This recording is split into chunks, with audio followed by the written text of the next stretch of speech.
미국에서 실제로 이제 재미난 사건이 하나 있었습니다.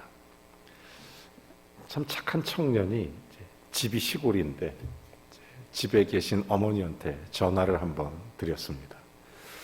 어머니, 내가 며칠 있다 고향을 이제 한번 가보려고 하는데 어머니 혹시 필요한 거 있으면 미리 좀 얘기하세요. 제가 사가지고 갈게요. 이렇게 얘기했더니 그 어머니가 아들한테 뭐라고 얘기했냐면, 다른 건 필요 없고, 아니 요새 집에 쥐가 많아서 쥐를 좀 잡아야 되겠는데 이거 어떻게 될지 모르겠다. 알았어요 어머니, 제가 준비해서 갈게요. 이렇게 전화를 끊었습니다. 자, 이제 어머니를 방문하는 날 이제 이 청년은 마트에 가서 과자를 한 박스 샀습니다. 그리고 거기에다가 쥐약을 농약 그 상점에 가서 사서 과자에다 쥐약을 다 발랐습니다. 어머니 번거롭지 않게 하려고 미리 이제 쥐약을 전부 발라서 이제 자동차 조수석에 이제 과자와 함께 딱 놓고 이제 또 다른 짐을 가기 위해서 잠깐 자동차에 시동 걸어놓고 그렇게 하고 잠깐 집에 들어갔다 왔는데 세상에 그 사이에 자동차 도둑이 그 차를 훔쳐가 버린 것입니다. 큰일 났습니다. 자동차를 잃어버려서 그것도 큰일이지만 혹시 이 도둑이 운전하고 가다가 이것도 괜히 과자인 줄 알고 또 먹으면 큰일 나니까 괘씸하기도 하지만 그렇다고 사람의 생명이라는 게 그렇게 쉽게 다룰 수 있는 문제가 아니니까 이 사람이 급한 나머지 방송국에다가 연락을 했습니다. 내가 이러이러한 사정에서 이런 일이 있으니까 이 자동차 도둑이 빨리 좀 자수해달라고, 과자 절대 먹지 말고 자수해달라고 이렇게 얘기해서 실제로 미국에서 라디오 방송과 텔레비전 방송에 잠깐 정규 방송을 중단하고, 그 지역 방송인데 중단하고 이 사건을 이렇게 내보내게 됐던 것입니다. 마침 그래서 이 자동차 훔쳐갔던 도둑이 자수하게 되고 그래서 아무 사고 없이 잘 일단락되는 해프닝이 실제로 일어난 사건입니다. 여러분, 그 자동차가 아까워서, 아니면 그 도둑 맞은 도둑을 처벌하기 위해서, 아니면 이 사람이 그걸 먹으면 죽을 수도 있으니까 책임을 면하기 위해서 방송을 내보내면서까지 그런 일들을 했을까요? 아마 제가 생각할 때는 한 사람의 생명이 너무 중요하니까, 사람 생명이 너무 중요하니까 그 사람 생명을 살려보고자 그렇게 아마 애쓴 게 아닌가, 이런 생각이 많이 들어가는 것입니다. 여러분, 그렇습니다. 이 세상에서 가장 소중한 게 있다면 생명입니다. 육신의 생명도 너무 중요하지만 또한 우리에게 영적인 생명도 아주 중요합니다. 육신의 생명은 한계가 있지만 영적인 생명은 불멸하기 때문에, 그래서 우리가 정말 우리 이 세상 사는 동안에 참 평안과 기쁨을 누릴 수 있는, 이것도 너무 중요하지만 궁극적으로 육신을 넘어선 영원한 생명의 참된 자유와 평안을 누리는 게 얼마나 소중한지 모릅니다. 그래서 예수 믿고 구원받은 자로 하나님 앞에 살아서 이 땅에 주님의 참 소망 가지고 살다가 주님 안에 갔을 때 참 평안을 누리는 게 얼마나 감사한지, 그래서 이것은 단순히 육신의 생사를 넘어서 정말 영원한 생명, 영원한 사망의 문제이기 때문에, 그래서 예수 믿고 구원받는 게 참 중요해요. 그러므로 우리 인생에 제일 중요한 게 있다면 구원입니다. 여러분, 영원한 사망에서 벗어나서 영원한 생명을 얻는 게 제일 중요하다면, 하나님의 아들이신 예수 그리스도가 이 세상에 오신 이유가, 목적이 바로 여기에 있습니다. 생명을 주시기 위해서, 우리 구원을 주시기 위해서, 영원한 천국, 복음을 주시기 위해서 이 땅에 오신 것입니다. 이게 얼마나 소중한지. 여러분, 모든 인간이 죄인입니다. 죄값으로 육신의 사망이 찾아오게 됐고 또 영원한 사망을 당할 수밖에 없는 그런 우리의 삶이 되는 것입니다. 그래서 마치 이 세상에 있는 동안에 사망의 그늘에서 우리가 영적인 생명과 기쁨을 누릴 수가 없는 것입니다. 여러분, 그런데 죄와 사망에서 우리를 구원하기 위해서 이 땅에 오신 그 예수 그리스도가 우리를 위해 모든 죄를 대속해 주셨습니다. 그래서 그것이 소위 구속해 주신 거죠. 그게 바로 십자가입니다. 너무 귀한 소식이라 복음이라고 부릅니다. 너무 귀한 소식이니까 복음이라고 부릅니다. 영어로 굿 뉴스, 가스펠, 이렇게 부르죠. 너무 귀한 소식이니까. 영원히 죽을 인생이, 영원히 지옥 갈 인생이 예수 그리스도로 말미암아 우리의 죄가 사함받고 하나님의 은혜 가운데 생명으로 옮겨졌기 때문에 이게 너무 귀한 소식, 우리 인간에게는 최고의 복된 소식, 그래서 복음이라고 부르는 것입니다. 예수님 인간의 모습으로 오셔서 마지막 십자가에 피 흘려 죽으시면서 십자가 위에서 7마디 말씀을 남깁니다. 십자가 위에서 하신 말씀이다. 그래서 우리가 가상칠언 이렇게 부르는 것입니다. 그 중에 6번째 말씀이 요한복음 19장 30절에 나옵니다. 예수께서 신포도주를 받으신 후에 이르시되 다 이루었다 하시고 머리를 숙이니 영혼이 떠나가시니라. 여기서 다 이루었다 하시고 헬라어로 테텔레스타이라고 한 단어입니다. 다 이루었다, 페이오프했다, 다 지불했다, 페이 인풀, 충분히 보상했다, 이런 얘기예요. 어떻게? 림프테이션, 다시 말하면 우리를 대속해 주셨다는 거예요. 우리의 모든 죄의 값, 죽을 수밖에 없는, 이런 죽을 수밖에 없는 우리의 영혼의 문제를 해결해 주셨다. 십자가 피 흘려 주심으로. 여러분, 바울은 그래서 고린도후서 5장 21절을 통해 우리에게 이렇게 말씀해 주고 있습니다. 하나님이 죄를 알지도 못하신 이를 우리를 대신하여 죄로 삼으신 것은, 우리를 대신하여 죄로 삼으신 것, 대속한 것은 우리로 하여금 그 안에서 하나님의 의가 되게 하려 하심이니라. 예수 그리스도를 통해서 죄가 주님의 보혈의 공로로 대속함을 얻어서 우리로 하여금 하나님의 의가 되게 하려 하심이니라. 여러분, 우리의 죄값을 대신 치르신 거죠. 이런 사실이 인류에게는 가장 큰 기쁨의 좋은 소식, 복음이라고 말하는 것입니다. 여러분, 그래서 대속의 복음은 우리가 알아야 될 분명한 사실은 이 놀라운 복음의 역사가 개개인이 자기 자신에게 적용될 때 은혜가 임하게 되는 것입니다. 여러분, 예수 그리스도 이후에 지금까지 이 복음의 역사는 주님의 제자들, 사도들을 통해서 그리고 끝없이 계속되어져 왔습니다. 이것이 개인에 적용될 때 은혜가 되는 거예요. 마치 이런 겁니다. 옛날에 어떤 아버지가 사랑하는 아들에게 이제 마지막 때가 다 돼서 유언을 하나 남깁니다. 아들아, 내가 그동안 너희들을 잘 지켜보고 너희들이 잘 살았으면 좋겠어서 그동안 좀 엄하기도 하고 인색하기도 했지만 사실은 다 너희들을 위한 것이었다. 내가 너희들, 이제 내가 죽고 나면 너희들 형제들이 서로 우애하며 잘 살기를 바란다. 그러면서 하는 얘기가, 저 산 모퉁이 돌아가면 돌밭이 하나 있다. 버려진 땅이라고 사람들은 얘기하지만 거기를 좀 파봐라. 그러면 금덩어리가 크게 묻혀 있을 거다. 큰아들, 네가 그걸 캐내서 형제들 골고루 잘 나눠서 다시 한번 잘 또 살아봐라. 이렇게 얘기했습니다. 그 이야기를 듣고 아들이, 아버지 농담도 잘하십니다. 우리 집에 무슨 금덩어리가 있어요. 그 돌밭에 무슨 금덩어리가 있겠습니까? 아이고, 냅두세요. 그러면서 그거를 막걸리 한 잔하고 바꿔버렸습니다. 여러분, 그 아버지의 뜻이 어떻게 되겠어요?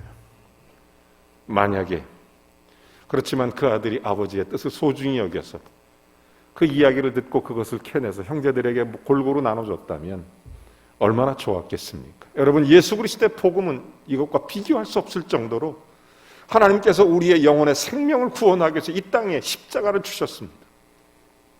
그것을 마음속에 믿는 자에게 하나님의 자녀가 되는 권세를 주시고, 사람이 마음으로 믿어서 의에 이르고 입으로 시인해서 구원에 이르게 되는 역사를 열어주신 것입니다.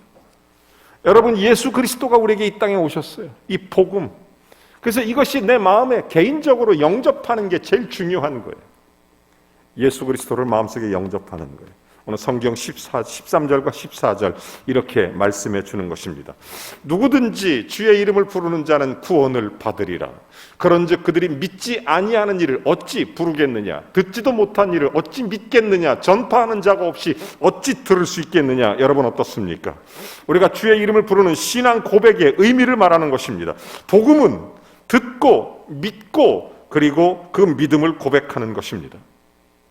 여러분, 예수 그리스도의 복음을 들었습니다. 마음속에 믿었습니다. 그리고 우리의 신앙으로 고백하는 것입니다. 여러분, 이 말씀을 우리가 분명히 따라서 생각해, 우리가, 여러분 모두가 구원받았습니까? 여러분, 예수님 말씀을 듣고 믿고 고백하셨습니까?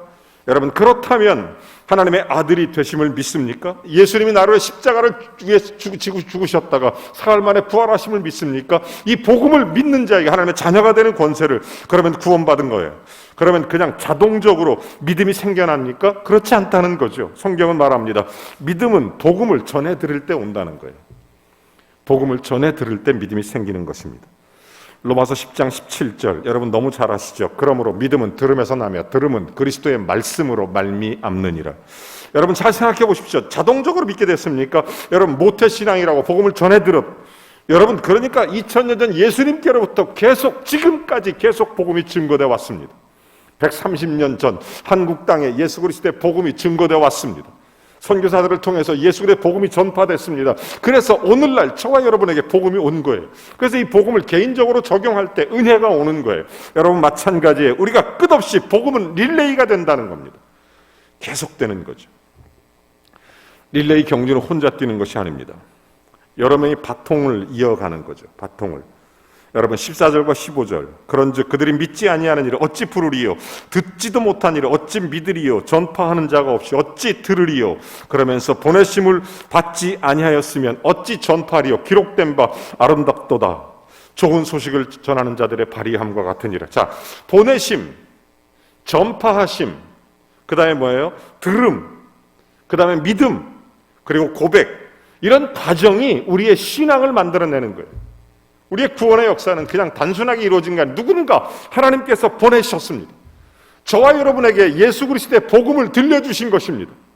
이것은 우리가 받았습니다. 복음을 들었습니다. 그리고 믿었습니다. 또한 그래서 그 믿음 안에서 고백이 된 것입니다. 이런 구원의 과정이 이루어진 거예요. 여기서 가장 중요한 것이 뭐냐면 우리에게 파송이고 파송의 주체가 예수님이라는 사실입니다. 예수님께서 보내주신 거죠. 여러분, 예수님 파송 메시지는 분명했습니다. 마태복음 28장 19절 20절에 예수님께서 이렇게 말씀하십니다. 그러므로 너희는 가서 모든 민족으로 제자를 삼아 아버지와 아들과 성령의 이름으로 침례를 베풀고 내가 너에게 분부한 모든 것을 가르쳐 지키게 하라. 그 다음에 뭐예요? 자, 그러면서 내가 세상 끝날까지 너희와 항상 함께 있으리라 하시니라. 여러분 사도행전 1장 8절 이 동일한 말씀이 이렇게 표현됩니다. 오직 성령이 너에게 임하시면 너희가 권능을 받고 예루살렘과 온 유대와 사마리아와 땅끝까지 이르러 내 복음의 증인이 되리라 하시니라. 예수님 부활 승천하신 후에 제자들에게 직접 말씀하신 것입니다.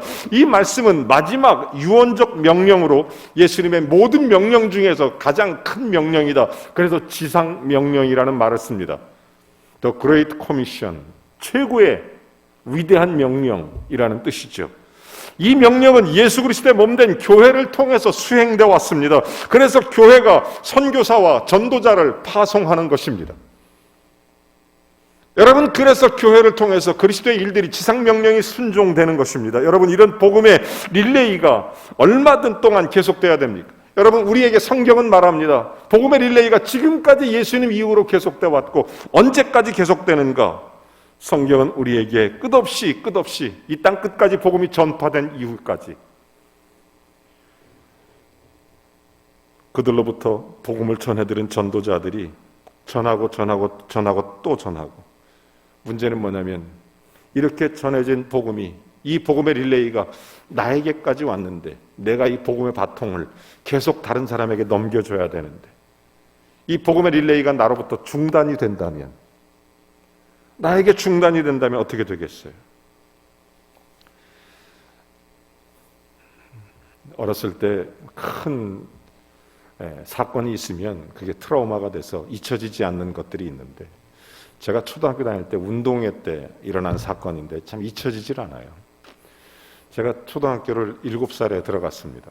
어렸을 때 좀 일찍, 다른 아이들보다 일찍 학교를 들어가다 보니까 키도 좀 작고 아무래도 발달 과정이 좀 늦으니까 운동도 좀 못했겠죠. 그래서 운동회 날이 제일 싫었어요. 왜냐하면 맨날 꼴찌하는 거예요. 가기만 하면.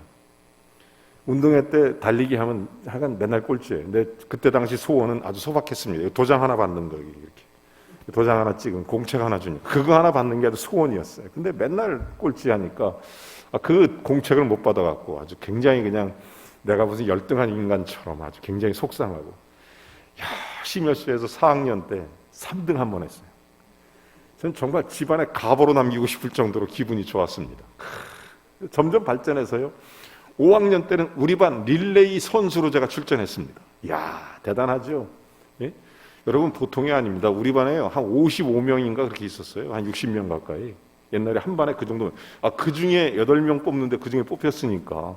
그래서 달리기가 괜찮은 거 아닙니까? 그래서 그 계주 선수로 나갔는데 이 200m 그 운동장을 이렇게 반바퀴씩 릴레이로 뛰는 겁니다. 열심히 뛰는 거예요. 제가 6번째인가 그렇게 주자였어요. 6번째 주자. 그러니까 아마 제일 잘하는 애가 1번, 제일 또 더 잘하는 애가 마지막 8번 이렇게 주자는 보통 선정하고 그 다음에 이제 좀 중간 잘하는 애가 중간. 그러니까 아마 3번째, 6번째는 조금 이렇게 그 8명 중에 조금 좀 그런 애들을 좀 끼워 넣는 것 같아요. 제가 이제 6번째 주자였는데 그 선수로 나갔다는 게 너무 좋아서요. 그날 며칠 전부터 집에서 우리 누나하고 바통 타치 연습을 했습니다. 제가 잘 줘. 타타닥 뛰자. 누나 보고 앞에 가봐. 막 연습하고. 연습을 얼마나 했는지 몰라요.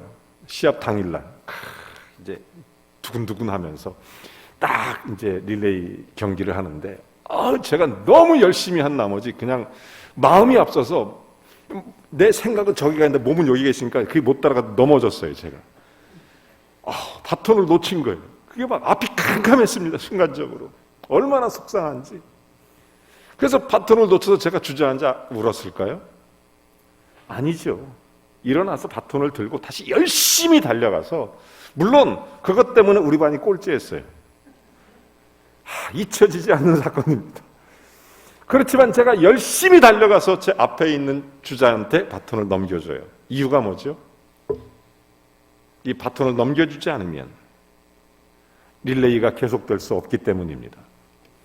여러분, 복음의 릴레이는 교회를 통해서 하나님의 역사가 계속 진행되는 것입니다. 여러분, 한국이 세계 선교 2위 국가라고 말합니다. 하지만 아직도 선교에 대해서 무지하거나 혹은 선교에 적극적으로 참여하지 않는 교회들도 있다는 이야기를 들을 때 가슴이 아파요. 왜냐하면 우리를 통해서 복음의 릴레이가 계속되기를 원하시는 주님이신 줄로 믿습니다. 여러분, 누군가에게 우리는 복음을 들었습니다. 누군가를 통해서 복음의 전하심을 받은 거예요. 전파하심이 있었습니다. 들었습니다. 그리고 우리들의 마음속에 믿음이 생겼습니다. 그 믿음을 통해서 우리의 신앙을 고백했습니다. 그러고 나서 우리에게 다시 또 복음을 전하도록 복음의 릴레이가 우리에게 시작되게 됐던 것입니다. 많은 사람들은 이 복음을 전하는 일에 대해서 크게 저 복음을 전하지 않은 일을 죄의식을 못 느끼는 것 같은데, 성경적으로 이걸 잘 알아야 돼요. 여러분, 성경에서 죄는 두 가지예요.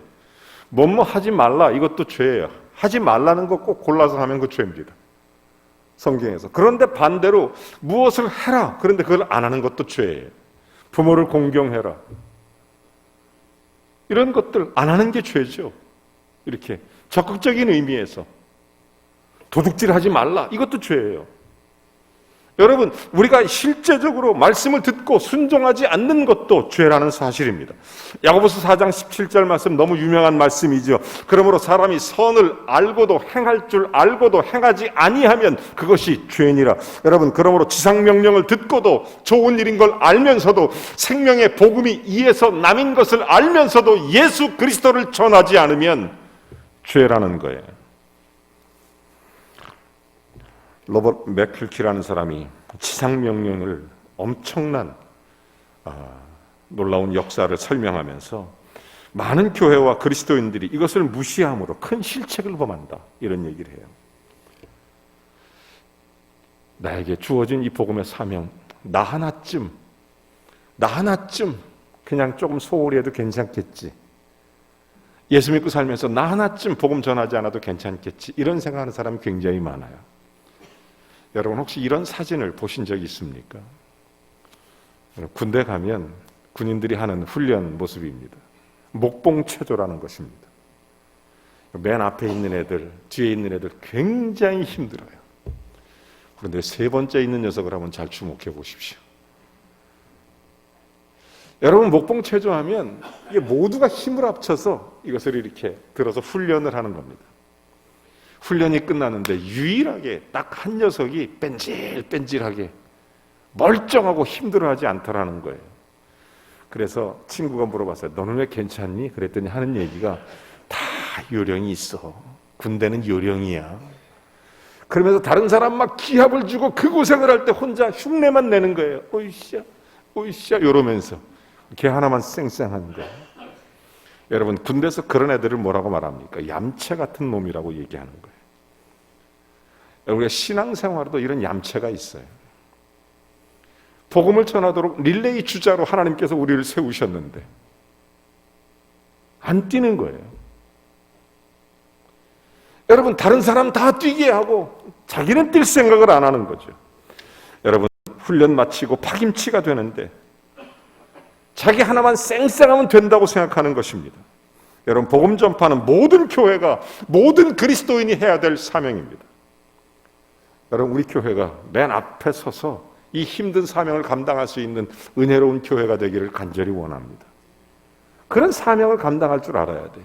얌체같이 그렇게 하면 안 돼요. 여러분, 정말 동일 문화권 안에서 복음을 전하는 전도, 그리고 타 문화권 속에서 복음을 전하는 선교, 이 모든 것들이 얼마나 중요하게 우리로 하여금 복음 위에 살아갈 수 있게 하는지 몰라요. 중요한 것은 반드시 세계 복음화는 이루어진다는 사실입니다. 이건 예수님의 약속입니다.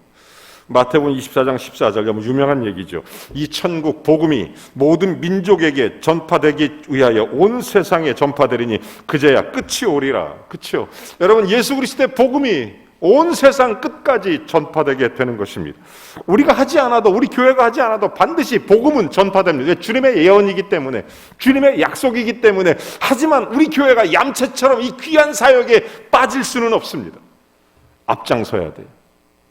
저희 교회는 선교하는 교회입니다. 끝없이 복음을 위해 전진해야 하는 교회입니다. 하나님의 사명을 그렇게 잡고 주님의 이름으로 세워진 교회입니다.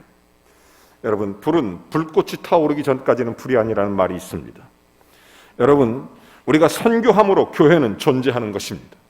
바꿔 말하면 선교하지 않으면 교회다움을 잃어버리는 것입니다. 우리가 그리스도 안에서 선교적 교회로 그리스도의 귀한 사명 감당하고 모든 성도가 하나 돼서 주의 복음을 감당하는 것이 얼마나 중요한지 모릅니다. 누군가 전해져야 됩니다. 그리고 그 전파된 것이 우리에게 들려오고 믿음으로 고백될 때 복음의 역사가 진행되는 거예요. 최근에 잊혀진 복음의 길이라고 하는 놀라운 책 중에 중국에서 100년 만에, 100년 넘은 감춰진 비밀스러운 선교 역사 하나가 공개된 사건이 있었습니다. 버클리라고 하는 영국 선교사입니다. 의료 선교사였습니다. 이분 1880년 이제 중국에 들어가서 이제 복음을 전하게 됩니다. 중국은 50세계의 소수 민족으로 이루어진 나라입니다. 자, 그 나라에다 보니까 그 나라에 이주성이라고 하는 산족 마을입니다. 아주 깊은 산골. 그 마을은 좀 폐쇄적이고 공격적이고 이런 마을입니다. 거기 들어가서 선교를 하게 되는데 마을 사람들이 반겨줄 리가 없죠. 이방인을. 그래서 선교를 열심히 하는데 핍박을 많이 받아. 학교를 세우면 학교 부시고 와서, 교회를 세우면 교회 부시고, 병원을 세우면 병원을 불태워버리고, 이렇게 거절하고. 그러던 차에 우한 바이러스가 2019년에 일어난 것처럼 중국에 장티푸스가 그 당시에 팍 퍼지게 된 것입니다. 많은 사람이 죽어나갔습니다. 이 사람이 급히 영국으로 연락을 해서 장티푸스 약을, 이제 백신이죠, 이걸 구해온 것입니다. 사람들을 놓는 거예요. 마을 사람들을 전부 놓는 사람들을 다 살려준 거예요. 그럼에도 불구하고 완악함을 멈추지 않았습니다. 맨 나중에 백신 약이 딱 하나 남았어요. 그리고 마을에 어린이 하나가, 그리고 자기 하나하고 둘만 남았습니다. 이 아이에게 이 백신을 놔주면 자기는 죽어야 되고, 또 자기가 이 약을 맞으면 이 아이가 죽어야 되는 그런 상황입니다. 그때 이 버클리 선교사가 얘기합니다. 얘야, 하나님이 나를 이렇게 사랑했단다.